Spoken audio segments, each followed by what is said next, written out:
Welcome to the Old Time Radio Westerns. I'm your host, Andrew Rhynes, and let's get into this episode. This episode is going to be The Lone Ranger. Original air date is May 19th, 1944, and the title is Teddy Roosevelt. This is part one of a two-part series. Let's get into it, and I hope you enjoy.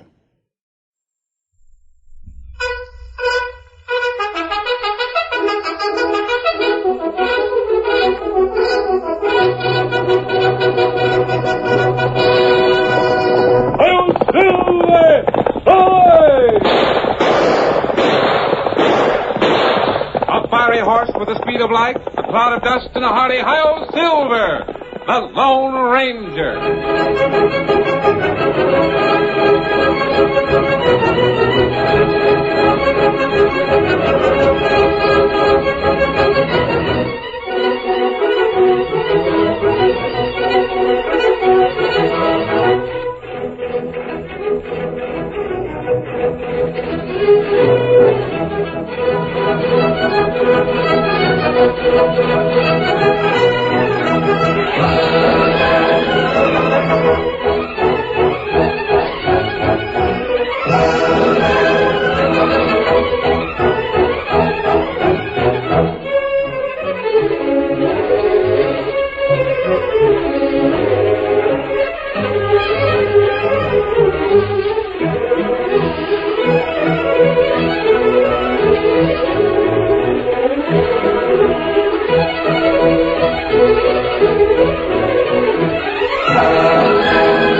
With his faithful Indian companion Tonto, the masked rider of the plains led the fight for law and order in the early western United States.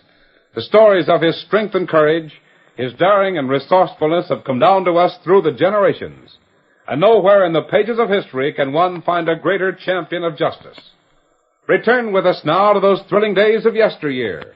From out of the past and the thundering hoofbeats of the great horse Silver, the Lone Ranger meets Teddy Roosevelt. Come on, Silver! Hurry, big fellow! I'm Silver! Ahoy!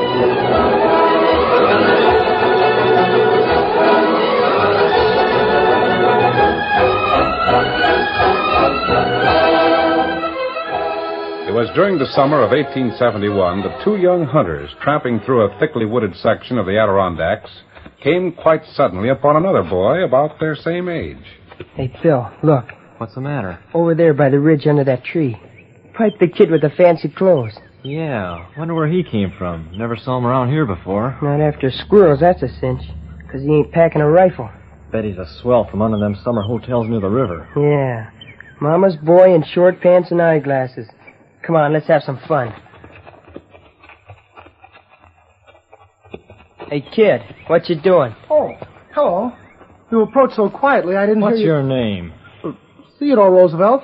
What's yours? Well, You're I'm... a swell, ain't you? You must be with that fancy get-up and them specs. Swell? I don't understand what you mean. Listen, Theodore. You can answer questions, can't you? I said, what you doing? Collecting specimens. What's that? Oh, observing and assembling various species of plant and animal life. See? I keep them in my case and then classify them later. You don't live in this neck of the woods, do you? Oh no. I thought so. My home's in New York City. The family and I, are just spending the summer up here. It's extremely interesting, isn't it? Yeah. Exactly like John Burroughs describes in his book. Who's John Burroughs? You know, John Burroughs, the naturalist. Oh. For instance, here's an excellent example that I just picked up. See? You mean that lizard? It's a salamander, one of the lizard family. But its real name is Dimetellus iridescens. And here's a mouse, one of the Hesperomys myoides variety. Most people call them harvesters, He's crazy. Crazier than a loon. Sure he is. Listen, Fancy Pants, me and Bill are hunting squirrels in these woods, and we don't want... Squirrels? Oh, yes. I observed several of them. I think they were Sciurus anomaluridia, just a few minutes And before we don't want any four-eyed critter like you hanging around, see? Why, you mean you object to me collecting specimens? Take your lizard and skedaddle. Get out. But you have no right to order me away. This isn't private property. We're making it private. Move along, Theodore, and move fast. No, I won't do it. No? Here, Bill, hold my rifle. Yeah. Now, Theodore, take off them glasses and put up your mitts. My what? Your dukes, your fist. I'm going to beat the stuffing out of you. Oh, well, I'll remove my glasses. But I have no desire... Oh! That's it, Red. Give it to him. Now, Red, now. Give him the 0-1-2. You know the punch. Let him have the 0-1-2.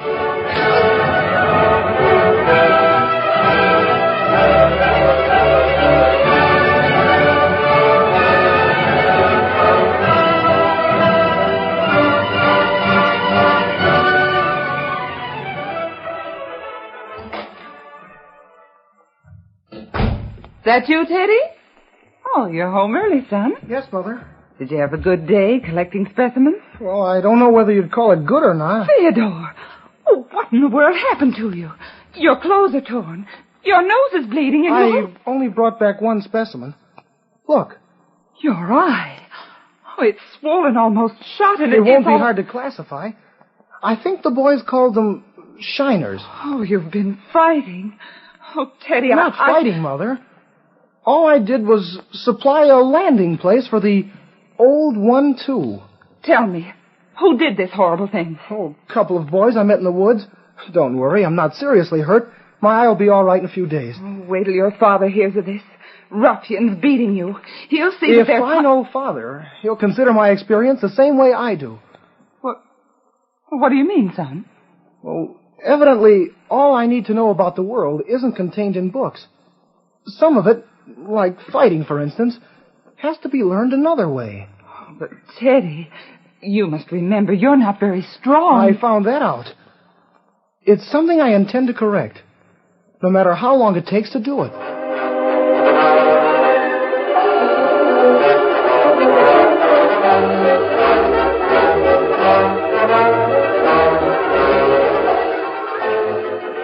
Young Roosevelt's resolve was not an idle one. During the next few years, although handicapped by a frail body and poor eyesight, he persisted in a rigorous course of physical training. Regular outdoor hikes were followed by long hours of boxing instruction, with the result that when Theodore Roosevelt entered Harvard University in 1876, his goal of physical fitness was an accomplished fact. He proved it in a collegiate boxing match.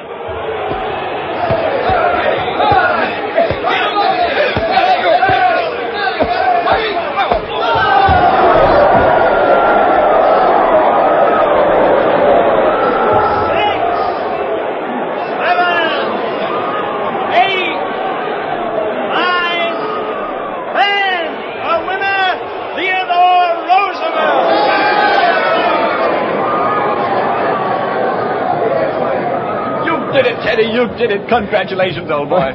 Thanks. It was a bully fight. Just bully. Amazing. Imagine you a lightweight. You can't be over 135, beating a chap as heavy as he is. Weight alone isn't important. It's how you use it. Say, that last punch, when you feinted with your left, then crossed it with a hard right-hand blow. Where did you learn that one? A long time ago, when I was collecting specimens in the Adirondacks. It's called the old 1-2. The old 1-2. Amazing. Imagine finding something like that in the Adirondack Mountains.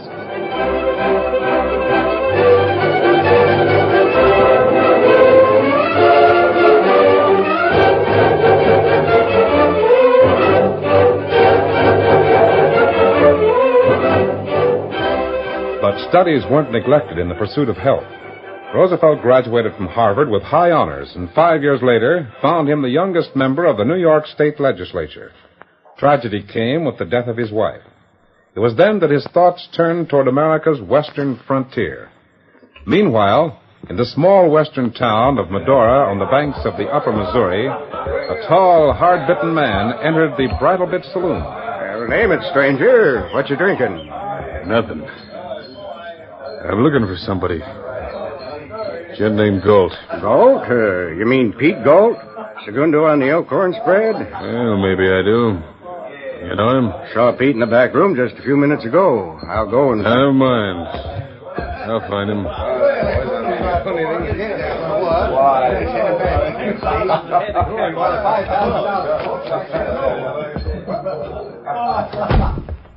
Pete. Chip Snyder. It's about time you showed up. I've been cooling my heels all afternoon waiting for you. Well, me and the boys just rode in from Wichita. It's quite a piece from here. I didn't get your letter last week.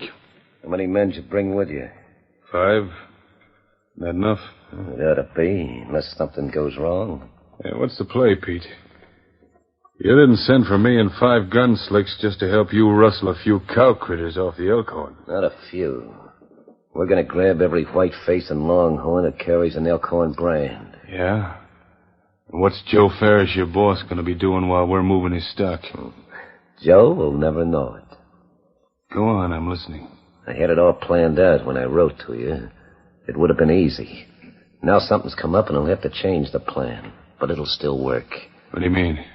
Ferris has sold half interest in the ranch to a gent back east. Well, what difference does that make? None, but we got to work fast. This dude from the east gets in town tonight. We'll meet him. I don't get it. Well, I'll explain it all later.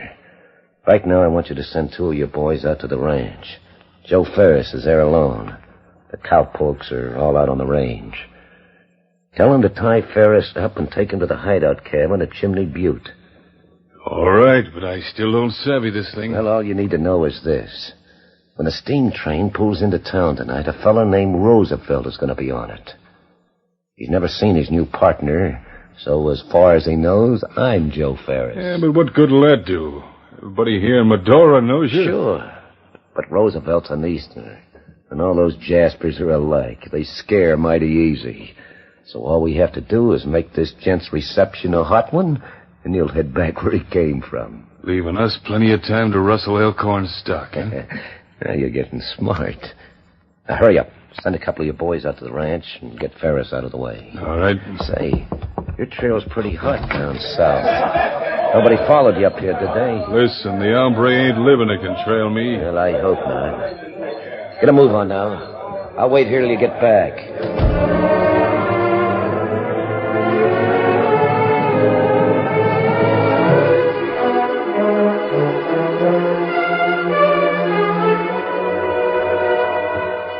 Gyp Snyder's belief that he couldn't be trailed wasn't shared by a grave-faced Indian who watched him leave the Bridle Bit Cafe. A short time later, Tonto told the Lone Ranger what he had seen. Oh, Scout, oh, fella, oh, fella, oh. You followed Gyp Snyder, Tonto? Him go to Bridle Bit Cafe. Make talk in back room long time. Me not hear him. I wish we knew if... Did he leave there? Him ride to corral, in the street. 5 cowboy there. Him send 2 way, plenty fast. He and those gun hands are up to something. We've trailed them all the way from Kansas. But this is Dakota territory. There's no use calling in the law till we found out why they came up here. And what we do, Kemosabe? We'll break camp here and move in closer to town. No matter what move they make, we'll be right behind them.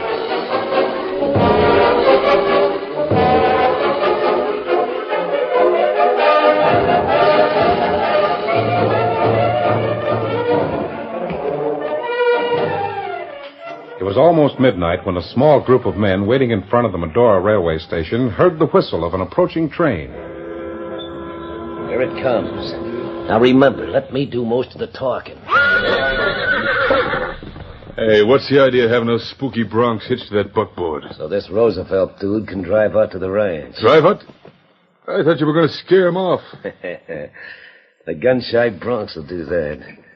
Give one of the critters a few cuts with a whip just before this gent grabs a range. Sure. And then all of you break loose with enough gunfire to make them lay back their ears and run. You savvy? I've got a hunch there'll be an Eastern dude who'll change his mind real sudden about living in the West.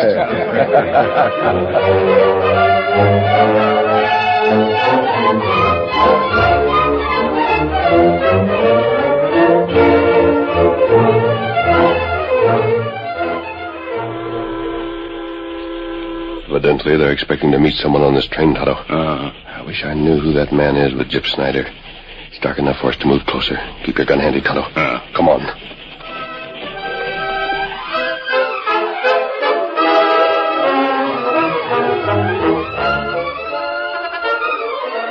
The curtain falls on the first act of our Lone Ranger story.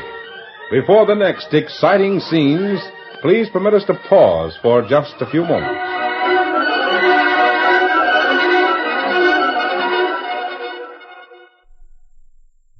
Maybe kindness is what them spooky critters need.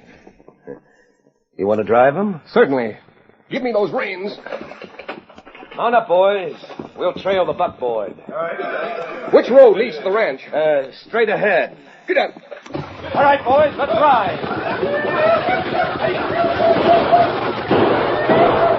Wait! You're frightening the horses! Just treat them with kindness. Get there!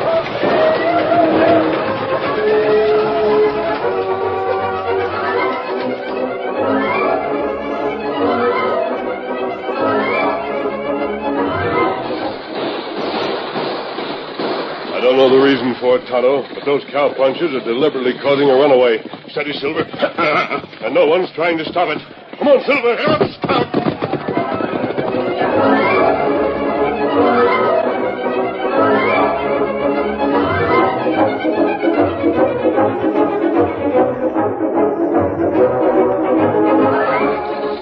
Theodore Roosevelt was no novice in handling horses, but it took all of his skill and strength to keep a wildly racing team from overturning the buckboard. Steady! Steady there!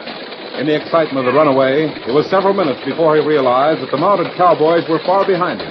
He exerted all of his strength trying to slacken the speed of his frightened horses. Suddenly, he was aware of a man riding a large white stallion and urging his mount toward the careening buckboard. Hush me, Silver! Hush me, boy! Then he heard drumming hoofbeats coming on the other side of the wagon. Get him off! Oh, wait! Don't try that! You'll be killed! Jump for the bridle, Tonto. The only way we'll stop them. Now! Silver!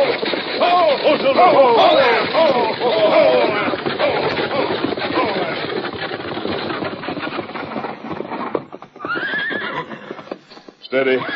Steady, Silver. It's all over now, big fella. That was the most daring and courageous stunt I've ever seen. I'm indebted to both of you for... Why, you're wearing a mask. It was the gunfire and yelling that frightened the horses. But you did a fine job of holding them on the trail. You hold them plenty good. And an Indian. You men weren't with those who met me at the railway station. No, they're still behind you. Are they friends of yours? One of them is Joe Ferris. He and I are partners in the Elkhorn Ranch. I just bought in. I see. And is this your first trip west? It is. I'll confess I'm a little puzzled. I've heard of masked outlaws in this country, but I didn't expect to meet one so soon. Tonto and I aren't outlaws. Do you mind telling me your name? Certainly not. Roosevelt. Theodore Roosevelt. And you, sir, My name isn't important. Here, Silver, Scout. The name of one of those cowboys who met you at the station is important. What do you mean? Steady, big fella. He's wanted by several sheriffs in Texas and Kansas. You must be mistaken. I'm sure Joe Ferris wouldn't have anyone working for him who was an... How long have you known Ferris? We've corresponded for over a year. I've checked his credentials thoroughly. Oh, maybe I'm wrong, but I don't think so. Here they come. Tonto and I'll be moving along. Oh, wait. At least you'll allow me to express my thanks. I'm sure you could have handled those horses by yourself. I hope you're equally as smart in your dealings with men. If you'll tell me what you are... I wish you luck at the Elkhorn, Mr. Roosevelt. Tonto and I may see you again. You mean... We won't be far away. Come on, Silver. Get him up, Scout. I've been in the West less than an hour. I meet a masked man and an Indian. An outlaw who doesn't talk nor act like an outlaw. I wonder... Steady there, steady, boy. Are you all right, Mr. Roosevelt? Bully, just bully. You mean you're not hurt? Not in the least. Maybe one of the boys had better drive that team for you. Sure sorry they lit out that way. We'll drive back to town. You can rest in the hotel. Nonsense. I'm going to drive this buckboard out to the ranch. Well, don't you think that it... But I mean, it's downright dangerous. The road gets worse from here on. Don't you want me to go to the ranch, Joe? Oh, sure, but I... Say, how'd you ever stop them critters anyway? I had a little help from a man who rides a white stallion. White stallion? Well, me and the boys were doing our best to catch you, and we didn't see any critter like that. Perhaps I just imagined it. But I'm going to take the gentleman's advice. Oh, I can't figure what you mean. Never mind. Let's proceed. What? I mean, hasten forward, quickly. Hasten? Oh, I get it. Sweat leather, boy! Get up. Get up. Get up.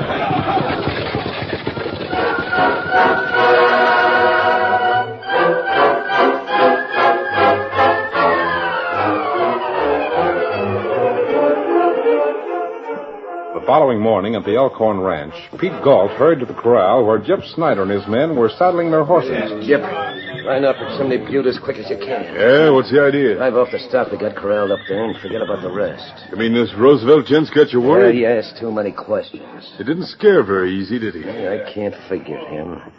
He looks like a dude. He still thinks you're Joe Ferris, don't he? Oh, sure. There's no way he can find out any different. But we gotta move fast. Yeah, watch out. Here he comes. Morning. Morning, gentlemen. Morning, Mr. Roosevelt. Morning, sir. Didn't you say something last night about showing me the ranch, Ferris? Yes, I mean... No time like the present. I want to see everything. Grazing range, cattle, and that Chimney Butte section you told me about in your letter. Chimney Butte? Why, yes. Isn't that the name of a peculiar rock formation on our land just west of here? Yeah, come to think of it, I guess it is. This would be a bad day to ride to the Butte, Mr. Roosevelt. Bad? What do you mean? Well, it's... The storm's liable to blow up. Always floods the canyon over that way. Yeah, that's it. Yeah, storm. That's strange. I remember distinctly your description of how it never rained on that plateau. I must have made a mistake or something. Joe, do you mind stepping into the house with me for just a moment? Anything special? I want you to sign some extra copies of our partnership agreement. Sign my name? If you have no objection. Well, no. Then let's do it. Come on. Yep, you'd better. Yeah. What's that? All right, Chip. Even a dude caves in when you lay a gun barrel alongside his head. What'll we do with him? Into the house, tie him up. Then we'll line out for Chimney Butte. Got to get that herd of cattle on the trail to Texas before sundown.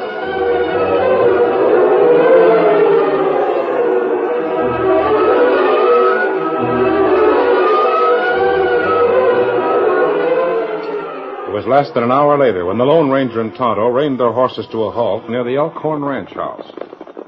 Ho, Silver, ho, fella, ho. Steady, big fellow, easy. Steady now. The place looks deserted, Tonto. Evidently Snyder and the other fellow had just left here when we sighted them on the trail. We trail them. As soon as we see whether Roosevelt's here. Come on. Apparently there's no one... Wait. We look in the next room. Kemosabe. Feller tied up. Lay on floor. Roosevelt, help me with these ropes and this gag.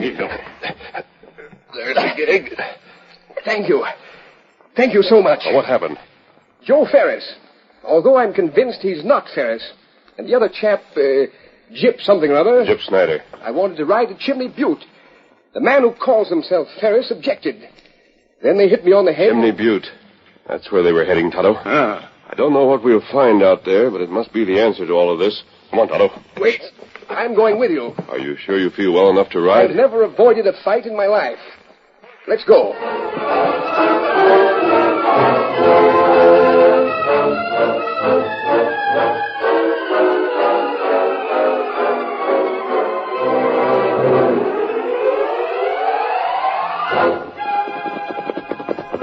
Oh, Silver, hold easy.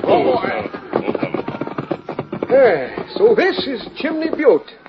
And look at the cattle. It's a natural corral, hollowed out of sandstone. There's only one reason to round up cattle here. What do you mean? This is the edge of your range, Mr. Roosevelt. The trail on the other side leads directly south. You mean all of this stock belongs to the Elkhorn? Yes, I'm sure of it. If my guess is right, it would be moved out of here by sundown. You see cabin on Sand Hill? Me think that... You're right, and they see us, steady, big fella. Come on, we'll go through the brush and come up on their blind side. Roosevelt, if you want to wait here, you can. Not on your life. This is bully. Then come on, follow me.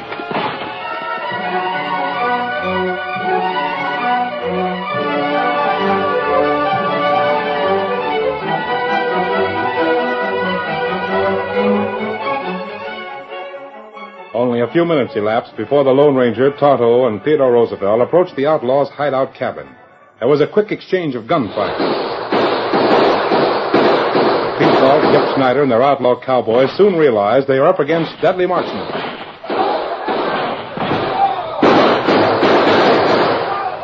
Throw down your guns.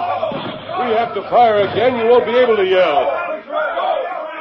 Keep them covered, Tonto. Mr. Roosevelt now. See what's inside that cabin.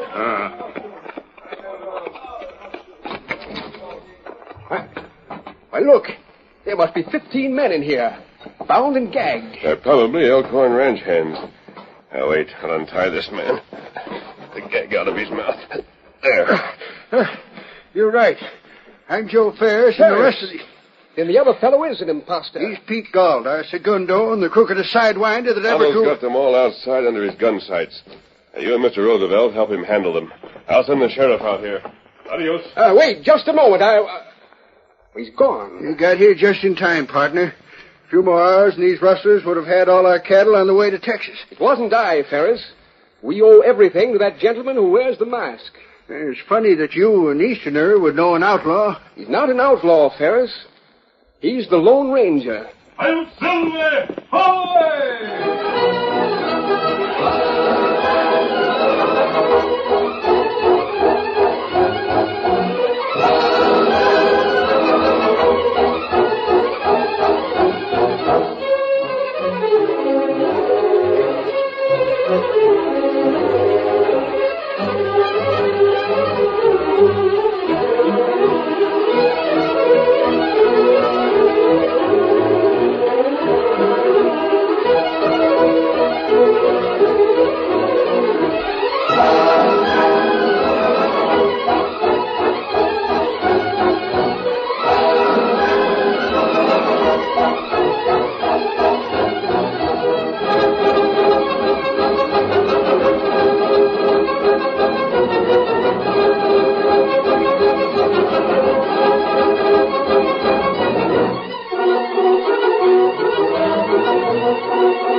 The story you have just heard is a copyrighted feature of the Lone Ranger Incorporated.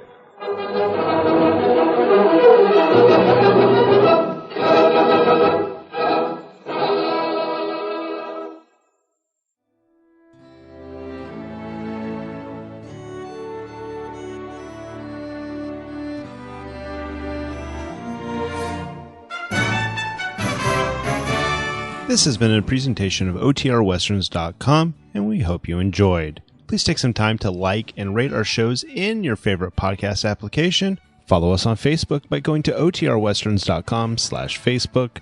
Join in the conversation by going to OTRWesterns.com/Discord. And don't forget to send us an email, podcast@OTRWesterns.com. This episode is copyright under the Attribution Non-Commercial Share Alike copyright. For more information, go to OTRWesterns.com/copyright. Have a great day, and again, thanks for listening.